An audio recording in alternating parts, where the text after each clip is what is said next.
অনেক সময় দেখি যে মন্ত্রণালয় সম্পর্কে কথা বলছে সেই মন্ত্রণালয়ের সংশ্লিষ্ট কেউ এখানে উপস্থিত নেই। সংসদ চলাকালীন সময় মাঝে মাঝে আমরা লক্ষ্য করি কোনো জায়গায় 4-5 জন মিলে আরেকটা মিটিংয়ের মতো চলতেছে। ধন্যবাদ মাননীয় স্পিকার।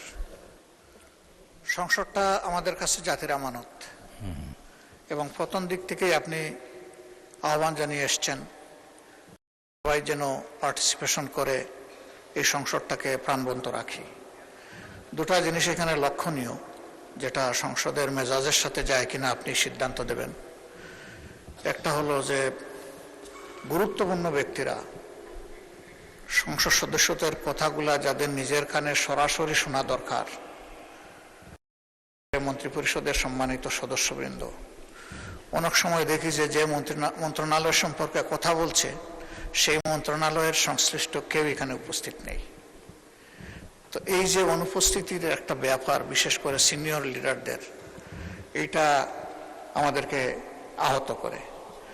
2 নম্বর, সংসদ চলাকালীন সময় মাঝে মাঝে আমরা লক্ষ্য করি কোনো জায়গায় 4-5 জন মিলে আরেকটা মিটিংয়ের মতো চলতেছে।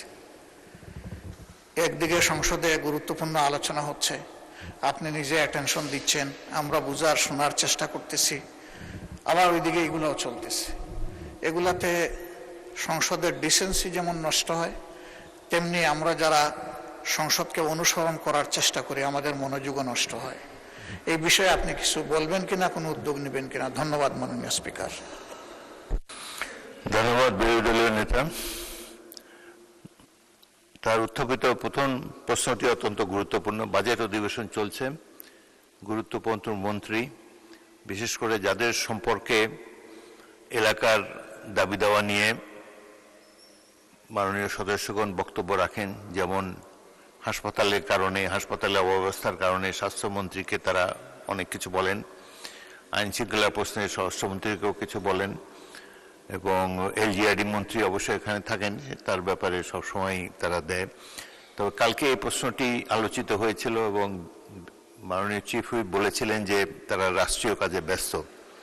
তো যাই হোক, আমি আবারও আজকে তাগিদ দিলাম, কোনো রাষ্ট্রীয় কাজ সংসদ অধিবেশনের চাইতে বেশি গুরুত্বপূর্ণ নয়।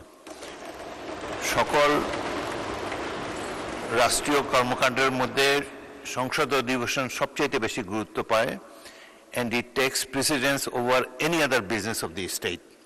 সুতরাং আপনি মাননীয় মন্ত্রীদেরকে বলবেন তারা যেন সংসদে যথাসময়ে আসেন, সংসদ সদস্যদের যেসব বক্তব্যে তাদের মন্ত্রণালয় সম্পর্কিত কথা তারা বলেন সেগুলোর ব্যাপারে তারা অন্তত শুনবেন এবং যদি সম্ভব হয় তার প্রতিকার করার চেষ্টা করবেন।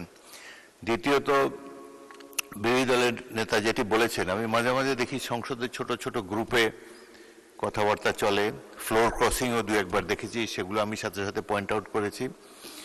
আপনারা সংসদের মধ্যে গ্রুপ আলোচনা করার চেষ্টা করবেন না এবং যত সম্ভব নিজের আসনে বসে সংসদ কার্যক্রমে অংশগ্রহণ করার, অন্তত ভালোভাবে শোনার চেষ্টা করবেন। এটাই আমরা আশা করি। সংসদের শৃঙ্খলা বজায় রাখার ক্ষেত্রে আপনাদের সকলের সহযোগিতা কামনা করি। ধন্যবাদ।